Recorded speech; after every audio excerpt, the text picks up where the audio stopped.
Estamos con nuestra serie acerca de espiritualidad emocionalmente sana.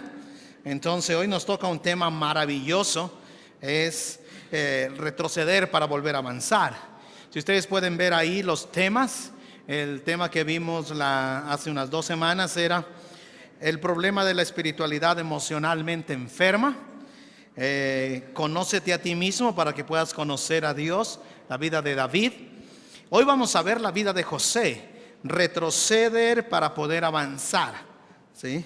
Y el viaje a través del muro. Próxima semana estaremos viendo también agrande su alma a través del dolor y la pérdida.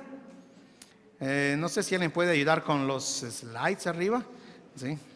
Descubrir los ritmos de la oficina diaria y el sabbat, cómo mantener nuestra vida devocional en serio con Dios.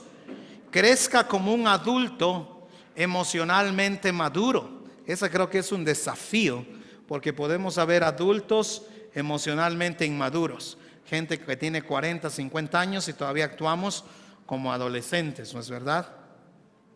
Y la 8 es el próximo paso para desarrollar una regla de vida. Y esa es la meta, cómo vamos a vivir. La historia de hoy es la historia de José. Y se la voy a contar antes de leer. En el primer servicio primero leí lo que iba, después conté la historia. Pero creo que es mejor contar la historia y después hablar de leer el tema. Entonces si puedes buscar ahí Génesis 50 luego, pero voy a empezar a contarte la historia. Este era un hombre llamado Jacob, y Jacob tenía 12 hijos y uno de ellos, el penúltimo, se llamaba José. Y José tuvo algunas revelaciones o sueños. Yo a veces siempre me he preguntado por qué Jesús no fue por la descendencia de José. Jesús fue por Judá, ¿no es verdad? Entonces es increíble porque todo el lado positivo del libro de Génesis está en José. Casi la mitad del libro está hablando de José. Este José entonces empezó a tener sueños acerca de que Dios le revelaba cosas, y sus hermanos dijeron: este es un poco engreído este José y no sabemos qué hacer. Ocurre que una vez, cuando él tenía como unos 17 años, su padre dice: anda, ve a tus hermanos que están pastando las ovejas y cosas así. Cuando él va, sus hermanos, su padre le había comprado una túnica de colores especial. Cuando va, sus hermanos lo ven y igual se ponen en un plano. Ahí viene el soñador y cosas así. Y agarra y lo meten en una cisterna. Esta cisterna era un hueco, ¿no es verdad? Un hueco bastante profundo para tener agua ahí. Y lo meten ahí en la cisterna y no sabían qué hacer con él. Luego uno de sus hermanos quiere salvarlo de la cisterna, pero al fin no puede porque pasó un grupo de comerciantes y los hermanos lo vendieron. Wow.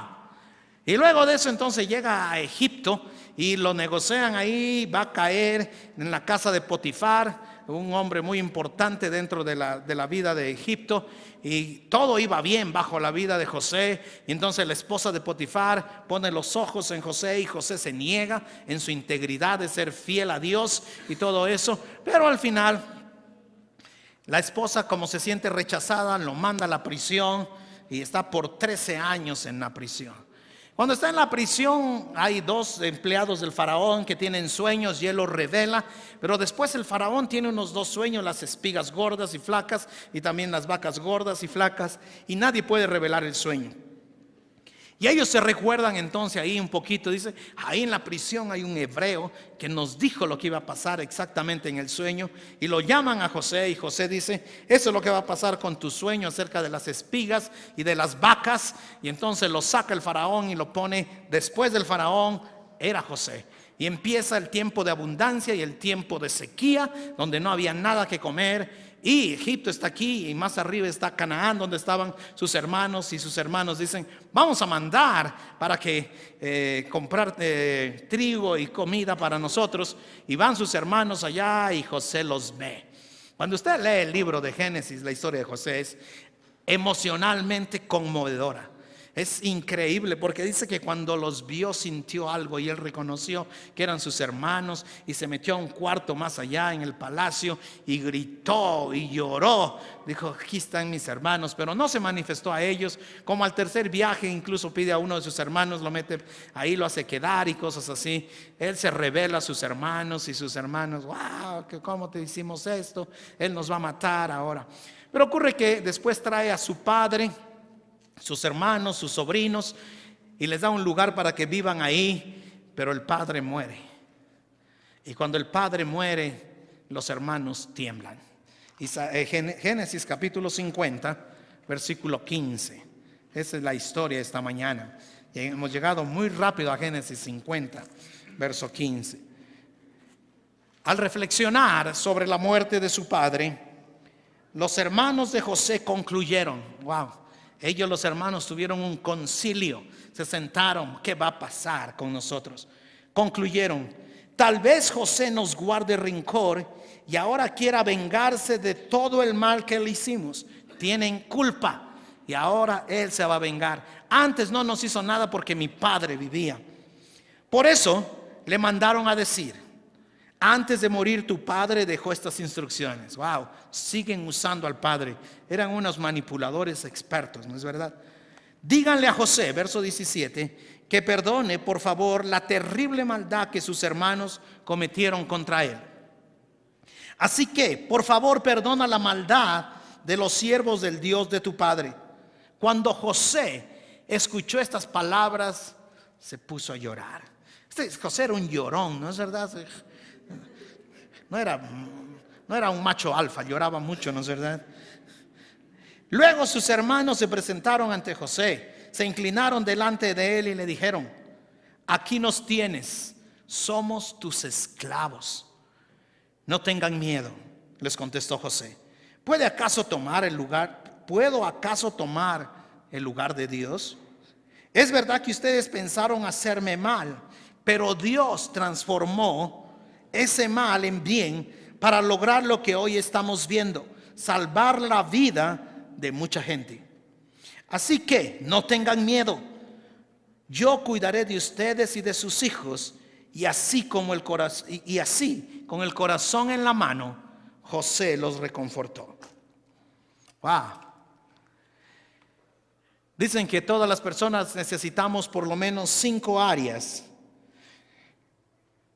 para satisfacer nuestras necesidades básicas. Hubo un terapista llamado Albert Peso, y él dijo estas 5 cosas. La primera es, todos necesitamos de un lugar. Todos necesitamos saber dónde pertenecemos. Todos necesitamos saber quiénes somos. Todos necesitamos saber, cuando yo estaba en el vientre fui deseado, que yo quería, mis padres ya anhelaban que yo hubiera nacido. Todos necesitamos ese lugar. Por eso es tan importante su cédula de identidad. ¿Quién es usted? ¿Qué hace usted? ¿Dónde nació? ¿Cuáles son sus padres? Eso es vital. Dice que esa es una de las necesidades que este hombre pone, de 5 necesidades. La segunda es, necesita ser cuidado. Tenemos que ser cuidados. Padres, usted tiene que cuidar a sus hijos física y emocionalmente. Tiene que proveer gestos afectivos. Tiene que proveer afecto. Necesitamos ser cuidados. Necesitamos saber que si está enfermo lo lleva donde el médico y cosas así. Es una necesidad dentro nuestro. Necesitamos apoyo. Wow, necesitamos que alguien nos diga, hiciste bien, ¿no es verdad? Hey, estás bien. A pesar que no sacas 9.95 cada vez en el examen, pero por lo menos hiciste bien, algo. Tú necesitas apoyo, necesitas ese entorno de amor que nos apoye. La cuarta es, necesitas de protección. Necesitamos ser protegidos. Tu trabajo como padre o en el hogar, si eres padre solo o madre sola, es protegerte físicamente, emocionalmente y sexualmente. Abuso es una de las áreas más destructivas que destruye todo lo que tú eres. Si hay abuso físico, si hay abuso emocional, si hay abuso sexual, destruye todo lo que tú eres. Cambia la imagen de Dios en ti. Te empieza a hacer creer mentiras que realmente no son por qué tienes que vivir, ¿sí? Es por eso que hay que tener cuidado, porque nuestro trabajo es proteger. Estas cámaras, la idea es proteger, ¿sí? No nos interesa otras cosas, solo es proteger, que usted sepa, wow, se están preocupando, ¿sí? Y la última de estas necesidades es la necesidad de límites. Tu familia debe aprender a poner límites. ¿Qué es lo que tú haces? ¿Cómo tú funcionas? ¿Qué es lo que está permitido hacer? ¿Qué es lo que no está permitido hacer? En esta casa se hablan malas palabras o no se hablan malas palabras. En esta casa, si alguien roba algo, ¿cuáles son las consecuencias? ¿Está permitido en esta casa alzarle la voz a mamá o a papá? ¿Está permitido? Tú necesitas proveer esos límites. Los padres necesitan proveer esos límites. Si tú no puedes establecer límites o fronteras para tu familia, es muy probable que tus hijos empiecen a involucrarse en cosas que no saben que son malas y sobrepasan y sobrepasan. Límites es importante. Cuando hablamos de familia, entonces, también tenemos que reconocer que nuestra familia puso en nosotros esto como el témpano de hielo, ¿sí me entiende? Puso ese iceberg increíble sobre nosotros. Y nosotros tenemos tantas cosas atrás.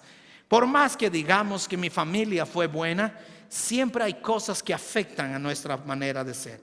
Nadie sale ileso de su familia.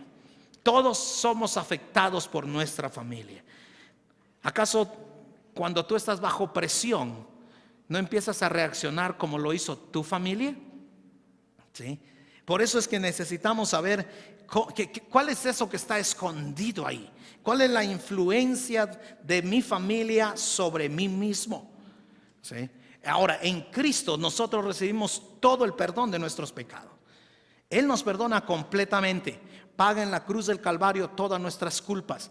Nos libera de esa esclavitud del pecado. Y entonces ahora en Cristo tenemos la oportunidad de vivir bajo los principios cristianos. Pero algunos de esos malos hábitos siguen estando ahí. Algunas de esas malas actitudes siguen estando ahí. José tuvo que enfrentar 3 traumas. El primer trauma que pone Escasero, es el autor de la serie del libro que estamos hablando. Peter Escasero pone esos 3 traumas. A los 17 años fue vendido por sus hermanos por $8,000 aproximadamente en nuestro tiempo actual. Y tú te pones a pensar, wow. Y por 22 años sus hermanos ocultaron la mentira a su padre. ¿Te das cuenta de lo que es engañar a tu padre por 22 años con una mentira? Y el padre está creyendo, mi hijo está muerto, y los otros 11 hermanos están diciendo, cuidado, uno de ustedes hable. Ya no repartimos los $8,000, no podemos hablar. Y tiene este trauma de haber sido rechazado por sus hermanos, y está en su corazón, la gente que debía amarme no me ha amado.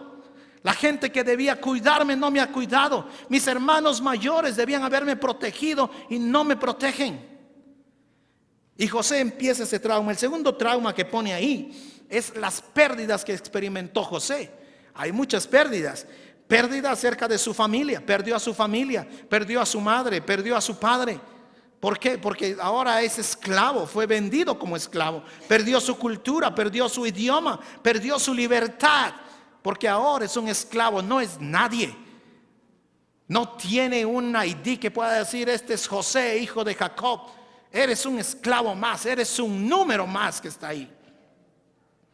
Ese trauma impactó su vida, ¿sí? Quizás está pensando, wow, con esta familia que tengo, ¿en quién puedo confiar?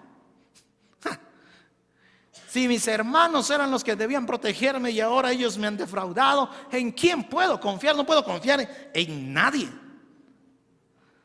¿Qué hice de mal para merecer esto? Esa es una pregunta que en el libro de Escasero yo estoy pensando. ¿Qué hice de mal yo para merecer esto? José, en los zapatos de José. ¿Te imaginas? A los 17 años has sido vendido, eres esclavo. Y de repente el tercer trauma, solo por no ceder al placer de una mujer, es entregado a la cárcel Entre 11 y 13 años pasó en la prisión José. Y ese es un trauma. Prisión es horrible. Cuando tú vas aquí a la prisión está fea. Pero la prisión de aquellos tiempos era peor. Y José está ahí pensando, wow, ¿qué hice yo de malo? ¿Cuánto dolor tiene en su corazón? ¿Cuánto hay debajo del témpano de hielo? ¿Cuánto hay que él no ha luchado?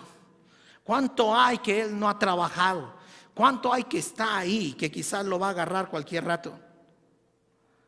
Hay una señora que hizo un estudio acerca de las familias y realmente pone las familias como muy problemática o como muy cuidadosa. Y entre el 1 y 100, 1 la familia es muy problemática, 100 la familia es muy cuidadosa. Incluso quizás pudiendo hablar de funcionabilidad y disfuncionabilidad, ¿sí? Familias disfuncionales es no hay autoridad en casa, mis hijos, tus hijos, los nuestros. Familias disfuncionales, no hay reglas en casa. Familias disfuncionales, el uno grita más que el otro. La pregunta es, en la escala del 1 al 100, familias cuidadosas. Familias cuidadosas tienen una autoestima alta, saben quién son, saben cómo actuar, comunican directamente, ¿sí? Saben cómo pedir las cosas. Es una comunicación directa, clara, específica. Son honestos al dialogar. Esas son familias cuidadosas. Familias problemáticas tienen mucha baja autoestima en la familia. La comunicación es enredada. ¿Si has visto eso que a veces no comunica? Bueno, yo asumí que tú habías entendido. Si a lo mejor eres parte de una familia problemática. La comunicación es indirecta. Déjame decirte algo a ti, pero no te lo digo a ti, te lo estoy diciéndole a tu tío que está aquí, ¿no es verdad? ¿Te has escuchado eso? ¿Sí? No hay directo. Esas familias problemáticas. Es una comunicación vaga, es una comunicación negativa. Es increíble cómo esa comunicación negativa, todo, ¿sí has visto esas familias? Todo lo ven negativo. Todo. ¿Para qué vas a estudiar para el examen de la universidad? Ya te quedaste burro. ¿Te has escuchado eso? ¡Wow! ¿Sí? Piensa en tu familia. ¿Dónde estás? Hay 3 aplicaciones que Escasero nos da acerca de la vida de José. Y la primera es, José reconoce qué es lo que está debajo del iceberg, del témpano de hielo sobre su familia. José reconoce que su familia impactó su vida, positiva o negativamente. José lo reconoce. Cuando tú no reconoces que tu familia ha afectado tu vida, empiezas a tener como un elemento de negación sobre sí mismo. No, yo no soy así. ¿Sí? Justificas el abuso por el que has pasado. Por ejemplo, hay veces que si una madre o un padre son muy rígidos en la disciplina, a veces los hijos empiezan a justificar. Es que pobrecito mi papá y mi mamá también, entonces, ¿cómo haya sido mi abuelo y mi abuelita? Entonces, ¿sí me entiendes? Si tú estás en esos estados, aún no estás reconociendo que esa familia sí afectó tu vida, que tu familia sí afectó tu pasado, ¿sí? Muchos saben versos de la escritura de memoria. ¿Sí? Es decir, Juan 3:16, de tal manera amó Dios al mundo que ha dado a su Hijo unigénito para que todo. ¿Cuál es? Vamos a ver Isaías 41:10, no temas. Pero cuando viene el conflicto, cuando viene la presión, cuando viene el asunto que saca lo más de ti, casi vas a hacer lo mismo que tu familia hizo. ¿Sí? Casi haces lo mismo que tu familia hizo. Es por eso que, por ejemplo, después de divorcio, hijos casi tienen un pie, porque aprendieron a resolver conflicto de esa manera. ¿Se me entiende? Aprendes a resolver conflicto de esa manera. No, pues la manera de resolver, si ya no me va bien, rompemos y ya. Porque ya hay en tu mente una manera, un patrón de resolver conflicto. Si tú te pones a pensar, por ejemplo, Israel El pueblo de Israel, cuando fue sacado de la tierra de Egipto, 400 y más años bajo Egipto, allá en la opresión, y son liberados. Y cuando entran al desierto, en ese desierto, ellos, el propósito es ¿cómo sería? Desegiptizar. ¿Sí hay esa palabra o no? ¿Cómo borrar a Egipto de la mente de estos judíos? Porque están en el desierto, son libres, pero en su mente todavía están pensando en las cebollas, en los ajos, en la carne. No importa que seamos esclavos, todavía seguimos pensando así. Lo que quiero decirte es, ¿cuántos de nosotros, a pesar de estar ya libres en Cristo Jesús, todavía somos afectados por esa vieja manera de pensar? ¿Sí? Todavía nosotros no hemos permitido que Dios nos transforme totalmente. ¿Sí? Yo a veces digo, solo somos católicos sentados en la iglesia evangélica. Entonces, el pastor es el cura, los diezmos son la limosna. ¿Sí te das cuenta? Pero no has cambiado tu mente con el evangelio. El pueblo de Israel pasó 40 años.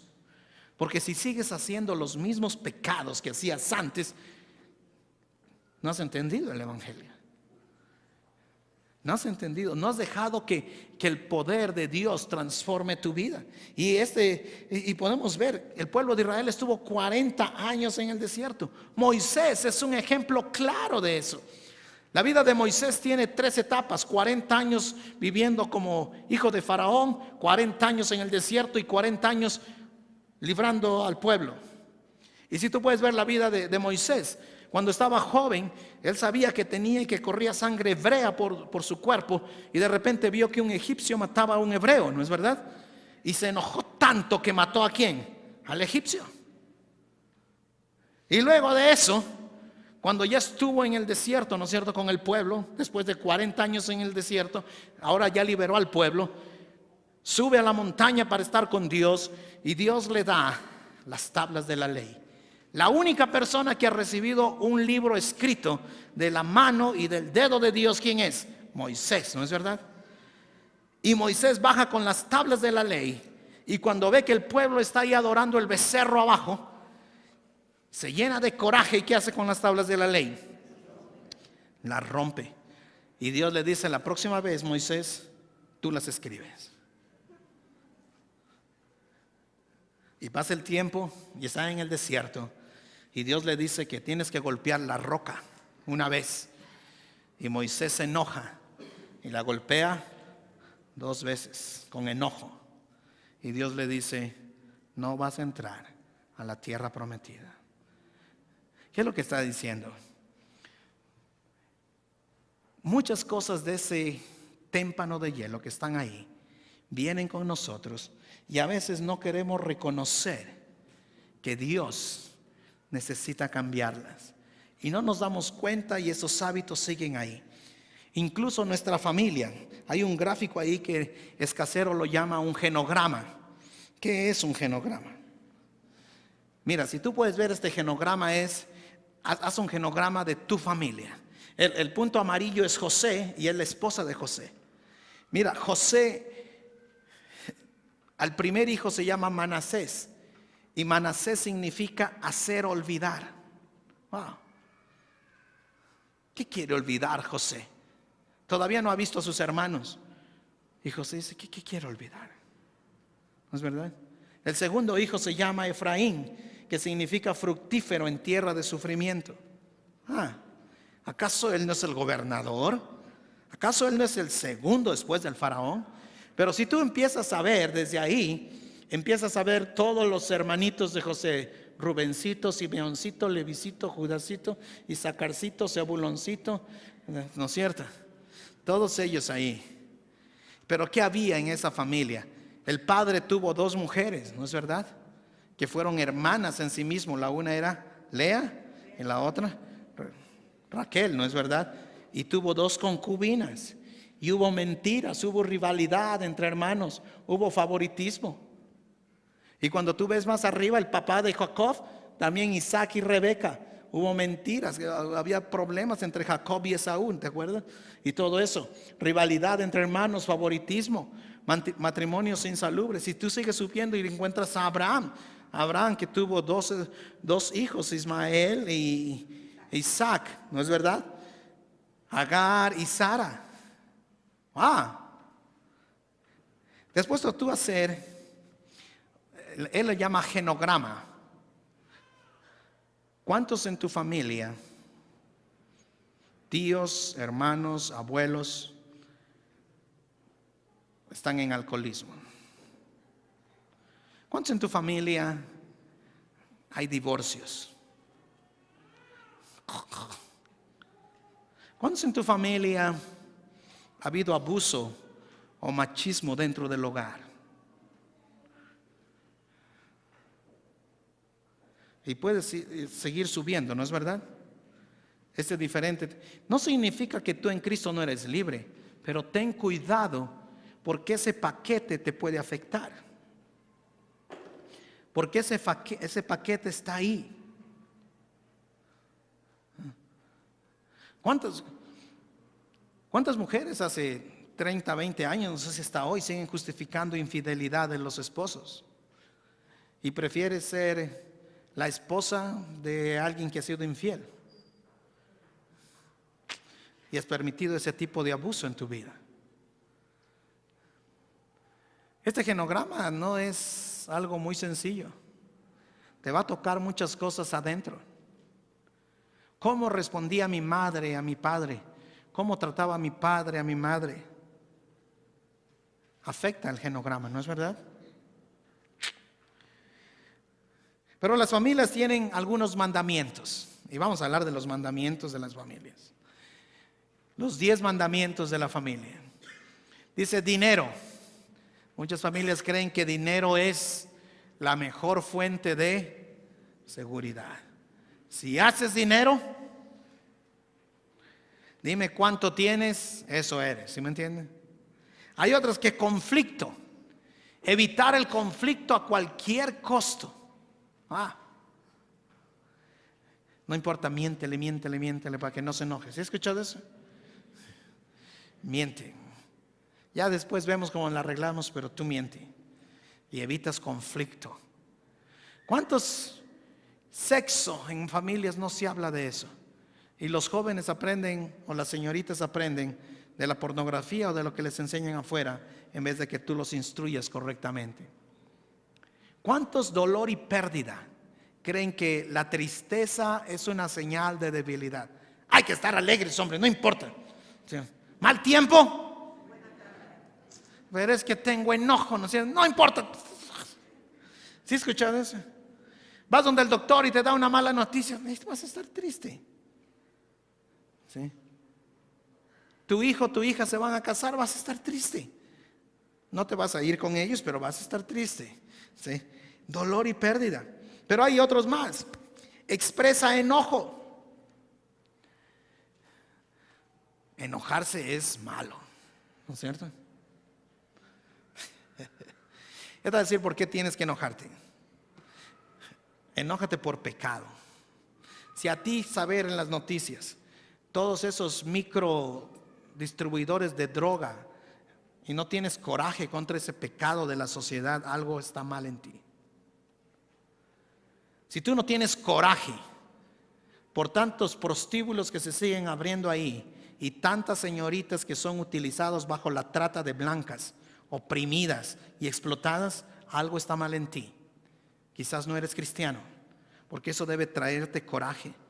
Si cuando escuchas tantos de estos niños abusados en nuestras escuelas, en nuestro sistema educativo, eso debe causarte coraje. Pero a veces hemos dicho, no, no hay como enojarse. Creo que en la familia hay que enojarse.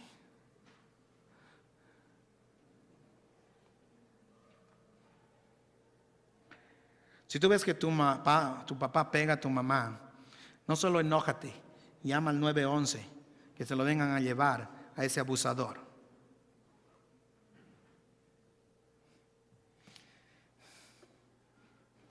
Y dice que si eso enseña aquí en Semilla, ese es el evangelio. Debemos proteger a las personas, no podemos auspiciar ningún tipo de abuso. Familia. Lealtad a la familia y a la cultura es primero que todo lo demás. Esas son las novelas, ¿no es verdad? Esas son las novelas, todas las novelas latinoamericanas. Yo me peleo con fulano de tal y mi hijo se enamora ¿de quién? De la hija de este señor. Esas son todas las novelas. Y todo el mundo llora por las novelas ahí. Y todo es, que es la familia, ¿no es cierto? Aquí los calvas no se rajan, ¿no es cierto? Somos la familia aquí. ¿Sí? Ay, se me fue primera vez que utilizo el iPad y ya se va. Relaciones, wow. No confíes en la gente. Te quedaron mal. ¿Has escuchado eso en la familia? Dices, mijito, no confíes en nadie. Nadie me dirá otra vez. Nadie. No muestres vulnerabilidad. Eso es débil. Imaginas que el pastor diga aquí, hermanos, oren por mí porque estoy considerando divorcio. ¡Ah! Vota ese pastor, ¿no es verdad? No puedes ser vulnerable. Porque cristianismo a veces hemos auspiciado eso. ¿Cómo está, hermano? ¿Estoy qué? ¿Está en victoria? La puerta mágica, ¿se acuerdan la puerta mágica abajo? La puerta esa, todos llegan enojados, pasan la puerta y ahora como hay cámara incluso sonríen, ¿no es verdad? Porque no queremos ser vulnerables. 8. Actitudes hacia otras culturas. No te cases con una persona de otra cultura o etnia. ¿Te acuerdas antes? Cuidado con casarse con un peruano o una peruana. ¿Se acuerdan de esos tiempos? ¡Wow! Los ecuatorianos se creían la pavo real, ¿no es verdad?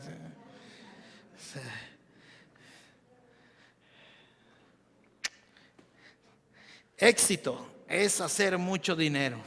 ¡Qué carrazo que tienen! ¿Cómo dicen en Loja? Hasta hay un distribuidor de carros que se llama ¿cómo?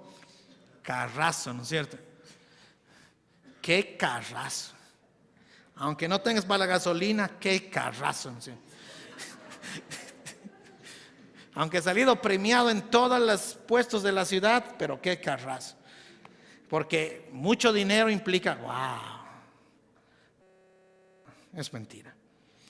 Número 10, sentimientos y emociones. No se permite tener ciertos sentimientos.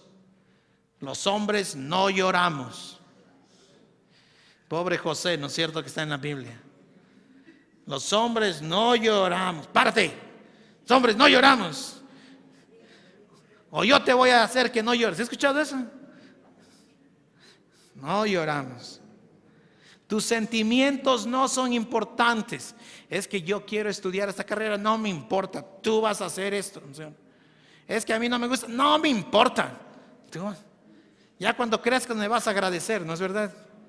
Tus sentimientos no son importantes. Ok, yo sé que nuestros padres han tratado de hacerlo mejor, amén. No han sido perfectos. José sabía esas cosas que le habían afectado. José tenía dolor, lloró cuando se enfrentó con sus hermanos. No trató de pretender, ay, todo está bien, hermanitos. Mira, Danielito, no, Daniel hay uno, no, ¿cómo es? Rubencito. El Rubén fue el mejor, ¿no es verdad? Que el Rubén por lo menos lo quiso sacar del hueco, ¿sí? Ok, Rubencito, Zabuloncito, todos ellos, no se preocupen, no ha pasado nada. No, mentira, adentro estaba. Yo no me imagino, porque la historia dice que salió porque no aguantó, no se pudo contener y que lloraba y que gritaba, que se escuchó los gritos en el otro palacio del faraón. Wow. Ese no era un llorón, ese era un gritón, ¿no es verdad? ¿Pero por qué? Porque estaba con esos sentimientos. Él reconoció, wow, mis hermanos, escucha, y tomó ese proceso, 3 viajes para enfrentarlos. Y cuando se descubre ante ellos, wow, y esos hermanos estaban viviendo toda la vida con su culpa. La segunda aplicación de José es, en medio de todo esto, José aprende a discernir lo que nuestro Dios intenta hacer mediante y a pesar de su familia y pasado. A pesar de que quizás nos ha ido mal, no es que Dios está ignorando eso. José sabe discernir, ¿sí? En el verso 50, cuando dice: ustedes planearon hacerme mal, pero Dios lo transformó. Siguiente lámina es: pero Dios lo transformó, lo planeó para bien, para lograr. ¿Sí me entiendes? Ahora tienes una perspectiva. A pesar de que quizás mi familia no hizo muy bien en esta área, tú puedes decir: wow, Dios usó esto para traer gloria a su nombre. Tú entiendes el discernimiento. Aunque tú trataste de denigrarme, Dios dio la vuelta y trajo honra a su nombre. Wow. Aunque tú trataste de hundirme, Dios usó eso para traer gloria a su nombre. Y José dice: ustedes planearon. Estos hermanos ahí están que tiemblan delante de él. Dice: ustedes planearon hacerme mal, pero Dios lo transformó para bien. Dios lo transformó para salvar mucha gente. Después de 22 años, después de 22 años, José reconoce, sabe discernir. ¿Estás discerniendo lo que Dios está haciendo en tu vida? ¿Puedes discernir lo que Él está trabajando en tu vida? Aunque no lo entiendas completamente, Él está en control. Él sabe lo que está haciendo. ¿Sí? Hay otro versículo que está ahí, Jeremías 29:11. Porque yo sé los planes que tengo para vosotros. ¿Qué dice? Declara el Señor: planes de bienestar y no de calamidad, para daros un futuro y una esperanza. ¿Cuántas veces somos lastimados intencionalmente? ¿Cuántas veces? Pero Dios utiliza eso para traer gloria a su nombre. ¿Cuántas veces? Romanos 8:28, ¿no es verdad? Y sabemos que para los que aman a Dios, todas las cosas cooperan ¿para qué? Para bien. Esto es, para los que son llamados conforme a su propósito. Mira, en el mundo actual hay un movimiento misionero que se llama diáspora. Y la diáspora, por situaciones, todo el hemisferio sur, Latinoamérica y África, son los países de pobreza. Pero por la diáspora, estos países han inmigrado al norte y a Europa, Corea, China. Hay un movimiento misionero que se llama diáspora. ¿Quiénes son los que más se reúnen en las iglesias de España? ¿No son los que llaman los españoles racistamente sudacas, sudamericanos? ¿Sí me entiendes? Algo que parecía que era como mal, Dios lo está tornando ¿para qué? Para bien. Quizás no podemos enviar tantos misioneros financieramente como hace otros países, pero de una manera u otra, diáspora está expandiéndose. ¿Sí? Diáspora está expandiéndose. El evangelio está llegando. Hay un libro de Samuel Escobar escrito que se llama La Nueva Visión Global. Y Samuel Escobar es un peruano de los mejores mentes en teología escribiendo actualmente. Bueno, ya está viejo también. Pero Samuel Escobar pone la historia acerca de un pastor, escucha bien, un español, pastor en español en Alemania, que fue ganado por una sirvienta boliviana que emigró de Latinoamérica a Alemania. Eso es diáspora. Algo que parecía malo, Dios lo empieza a usar para su gloria. En nuestra vida Dios hace cosas así. Dios hace cosas así. La tercera aplicación de José es: toma la decisión de hacer el trabajo duro del discipulado. No fue fácil. Jesús tuvo 40 días en el desierto. Moisés 40 años. Elías fue al desierto. ¿No es verdad? Quizás tú y yo estamos en el desierto. Este le tomó 20 y tantos años, 13 años en prisión. Y me imagino todos los días preguntándose, ¿por qué me merezco esto? Pero ¿sabe? José no se rajó, José se mantuvo. Su cristianismo no dependía de las circunstancias, su cristianismo dependía que él sabía, Dios tiene un propósito para mí. A veces no entendemos eso en medio del desierto. ¿Qué estás haciendo para ir a un grupo de estudio bíblico pequeño? ¿Estás permitiendo que Dios trabaje? ¿Estás permitiendo que Dios actúe? En ese proceso Dios siempre está actuando. Y por eso el sermón de hoy es: retrocede, ve tu pasado, ve cómo tu familia te ha impactado, las cosas de sufrimiento que has soportado, pero Dios las va a usar para su gloria. Y en ese proceso Dios va a trabajar contigo. Y la forma que Dios trabaja no es una forma fácil. Muchas veces tenemos que pasar por presión, por dolor. A veces estoy pensando, si yo hubiera visto a los hermanos de José la primera vez, agarro y digo, y aquí me los cobro. ¿Por qué no los mando a la prisión un año? Por lo menos en un año ya aprenden un poquito, ¿no es cierto? Pero este hombre no se rajaba porque él sabía quién era en Dios. Él conocía quién era en Dios. Tenía la perspectiva, el discernimiento de lo que Dios estaba haciendo. No tenía un plan de venganza. José sabía quién era. La pregunta para ti esta mañana es: ¿cómo está tu dolor del pasado, del presente? ¿Y cómo Dios va a usar eso para poder sanar, para seguir para adelante? ¿Cómo Dios está usando eso? ¿Estás discerniendo lo que Dios ha hecho en tu vida? Puedes decir como José: ustedes lo planearon para mal, pero Dios lo transformó para bien. Y ahora, no se preocupen, no tengan miedo. No tengan miedo. Cómo Dios quiere trabajar en esa área.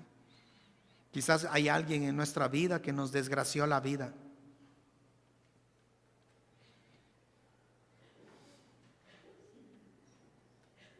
Y necesitas dejarlo libre. No porque se lo merece esa persona, sino porque tú necesitas ser libre. Quizás hay algo dentro de ti que estás diciendo: wow, el potencial de adúlteros que hay en mi familia. ¿Cuántos hijos fuera del matrimonio hay en mi genograma?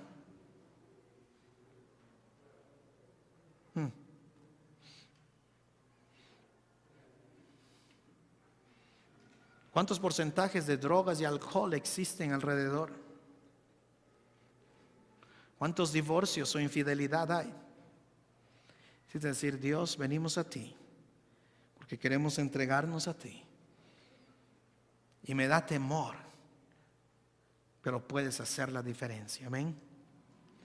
Dios puede calmar eso, derrotar eso, pero tú tienes que saber,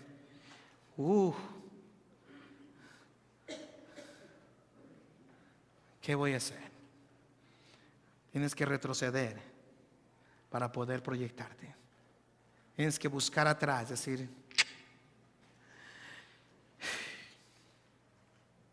¿acaso eso no es la gracia de Dios? Y quizás tú has pasado por mucho dolor. Y necesitas decir, Dios, toma esto. En mi familia así han resuelto conflicto. Y yo necesito cambiar. Inclina tu cabeza, ahí donde estás.